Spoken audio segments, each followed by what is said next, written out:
No, look, we're good. I'm actually struggling. I've woken up with the sorest throat today, so isn't it nice that we're a mere miles away? But no, look, man, life is really good, and it's not the same on the Gold Coast without Johnny here. But no, look, everything's really good. The sun's shining. It's still a beautiful part of the world, so we're very, very lucky. Awesome. All right.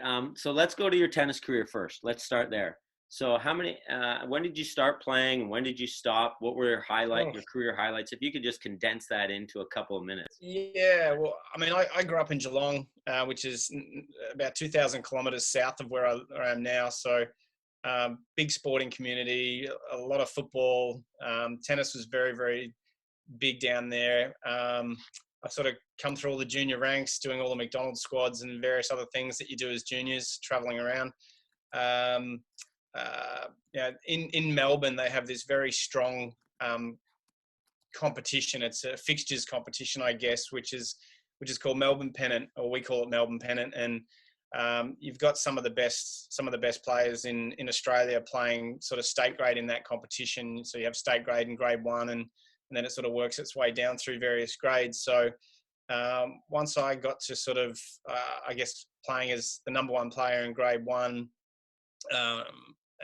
and I had an undefeated year there, and I sort of felt like it was time to sort of get onto the tour, and started playing the satellites and challenger events around the country. So for me, it was probably, getting through to main draws is probably one of the highlights. Obviously, you work very, very hard to get through qualifying. It's a very difficult, tough road. You're in a draw of 128 guys, and you got to win 3 or 4 matches just to get into a main draw before you can even look at a whiff of a point to get your world ranking. So it was an incredibly challenging time, and character building, as we always talk about, Johnny, the trials and tribulations of it. But it was one of my most favourite times of my life was travelling around and playing such a level of competitive sports. So I played a lot of tournaments. I've had some decent successes. Never probably quite got to where I would have liked. Shoulder injuries in the end of it sort of sidelined me a fair bit, where I did rotate a cuff a couple of times, and the second one was a pretty bad tear, which sort of really sidelined me. So by the time I got to Queensland and met Johnny, my tennis playing sort of days as a pro was well but over. But what supported me all through that, I actually started coaching when I was about 17 years of age to some local kids in the neighbourhood, because they knew I was a decent tennis player. And one of the mums asked me if I'd coach their son Jack, and Jack was I think at the time probably a 7-year-old kid. And that's sort of what started me on my coaching. And for probably the next decade or so, while I was playing and traveling, I built up a coaching business that sort of allowed me to travel. I had, I think, 3 or 4 other coaches that worked for me, and I was able to then sort of get away and travel for 3 or 4 weeks at a time, and do a circuit and come back and fix up, collect money, and go again. So yeah, it was but it was the coaching that actually made me a better player. It allowed me to really internalize a lot of the lessons, and it made me see players very differently as well too, and allowed me to spot a lot of the human behavior sort of patterns and characteristics that we can talk about on this. Oh, that's great, man. Now, these guys don't know you and they haven't seen you play before, and I do. And I know that you had a big forehand, but besides that, what was your game style like? Where was your success? And did you not grow up on playing on a lot of grass? Yeah, I was. My strongest would have been as a grass court tennis player, which feels like it's a very much even back. Oh God, it's almost 20 years ago, really, that I was sort of highly competitive. But even back then, sort of grass court tennis felt like it was somewhat of a dying breed. Hard courts are really coming in and taking over. If you go back, 20 plus years, the Australian Open used to be a grass court tennis tournament.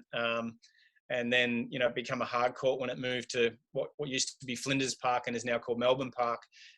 So there was a real fade out of grass tennis, but like my style as a tennis player was very well suited to grass. I guess I'm not the tallest player. I'm only probably, I think I'm about 2 centimetres shorter than when I used to play now. So thanks to marathon running. But I was pretty powerful, I guess, for my size. I was very fit. I was very fast around the tennis court. I had very good hands at the net. Was probably one of my biggest strengths. I could volley very, very well. Ground strokes wise, I prefer to be coming in and attacking. And I was better on grass. I wasn't as good above my shoulders. So the clay court style stuff didn't suit me. But the long rallying, I really like to kind of dictate and be quite proactive. The more chaos it was, the better for me. I didn't like sometimes just the typical long grind points. I liked it when it got very dynamic and it was, you're out wide, you're on stretch, that really suited my type of game style. I think because I could adapt very well to that and I had the hands to be able to adapt to it. So okay. I don't know. I think that probably sums me up. All right. Well, we've got a couple questions that we can go to now from some of the players, and I've got a few more too as well. But this is a good one. This is from Matthew. What do you tell yourself when you get down playing a strong opponent? It's a good one. I mean, you always have a lot of different things run through your head, of course, and I think sometimes it's sometimes a little bit like being at the beach and just letting these waves of thoughts just kind of wash in and wash out, and actually not pin down too many of them. I find sometimes the very best thing is actually to concentrate on actually trying to bring back the feelings and let the thoughts go. Tennis is very much about being in the now. And we all know that we play our best tennis when we're in a state of flow. And a state of flow can never happen when we're constantly thinking. I guess the incessant thoughts is probably the thing. I mean, to more directly answer it, you always got to have a bit of hope. So you've just got to find a way. There's always a way. And look, sometimes you will play matches where it's just not your day. But that is the challenge. And to be able to just accept the challenge and relax into it and find a way that every player on planet Earth has holes in their games. Every single player, even down to Roger Federer. We all know that. Well, every tour player knows that Roger Federer doesn't like balls high above his backhand. He's not going to make a lot of errors, but he's not going to hurt you when he's high up above his backhand. And he goes between slicing that and then trying to drive it. And he's at his best when he's driving it. We all know that as well. But, that's what Nadal has had so much success against a Federer. He's got the kind of game plan that matches up to that extremely well. So when you're up against a dominant player, there's always holes. I mean, especially at the level that we are all playing at. Anyone outside the top 50 in the world has actually pretty obvious holes in their game. It's just whether you can expose it. And that might mean, walking away from that match with a loss, but you can then clearly see what you've got to work on to be able to expose that next time that you come up against them. Because a lot of players you'll play multiple times when you get up into sort of the higher ranks and stuff, you come across the same players again and again. So, I think you've got to always be searching for, how do you do this? How do you find those chinks? What patterns can you notice? Because predictability in tennis players is actually a bit of a weakness because it allows you to anticipate. So when you know that someone's going to serve out wide or, under pressure, they're going to go there. Under pressure on a forehand, when they're stretched out wide, they always go down the line or they like to try and come back cross court. Having that knowledge allows you to anticipate, and the predictability under pressure of people is one of those things. You won't see them do it when they're 40 love up, but when it's 5-all and juice, you can almost bank on, where they're going to go if you have the awareness to recognize it throughout the match. So did you one of the things did you focus on that when you were coaching too, when you were with a player, to not let them get emotional and keep it to the facts, whatever those patterns and that predictability patterns were? Yeah, absolutely. Yeah. The awareness was something I taught a lot and you don't even have to be like trying that hard. It's not about trying to memorize things. You'll actually, if you can keep yourself very emotionally balanced throughout a match, you'll actually just naturally learn these things. and you will kind of subconsciously pick up on these little cues and stuff. You'll see it in people's body language, in their behaviour, and you'll see it the way they even shape up for a ball. We can all see that in some players. Now, some people's technique is better, and they're able to disguise certain things a little bit better. But we all know there's certain players you can see even the way they shape up for a forehand, they're going to go cross court with it.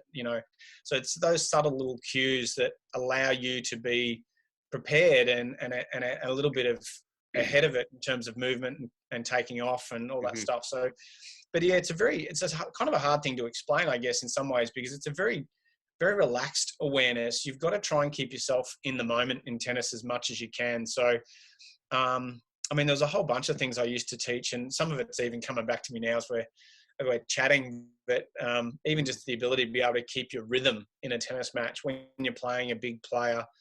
I was a big fan of things like take your racket back with the speed of the ball. That way you can always keep a rhythm with the other player. That way it's a little bit like a surfer. A surfer doesn't surf against a big wave. They surf with it. And a good surfer always welcomes the best challenge. And for us as a tennis player, the biggest challenge is the biggest wave. So to also answer Matthew's question is, you want to be up against the big waves. That's what big wave surfers do. They take on the best in the world. So you welcome the challenge, but I think to welcome it, you've got to play with it, not against it. I think in tennis, we always see it as this battle where we're playing against someone. And I have no problems like wiping people off a court 6-love if that's the level they're at, because that's actually the only way I can honour them as a tennis player as well, because they want to play against the biggest waves that they can play. And it's not fair to drop the own level of your own game just because you can. And you want to get through some early rounds without expending some energy and and all that sort of stuff. You actually drop your own standards when you do that, and those things become habits. So in tournaments especially, that's probably a good example. You get through round 1, round 2, and you can do it easily. You want to play your best tennis, and because it's about constantly practicing being in those best states that you can be in.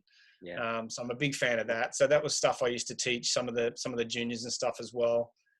All right. Next question. What's the longest ultra marathon you've done? Have you ever done 100 miles? I haven't done 100 miles. I've done 100K. There's an event here in Australia called Glasshouse Mountains, which is on the Sunshine Coast, which is about 2 hours north of the Gold Coast here. It's at a time of year that's pretty warm, fairly hot sort of event.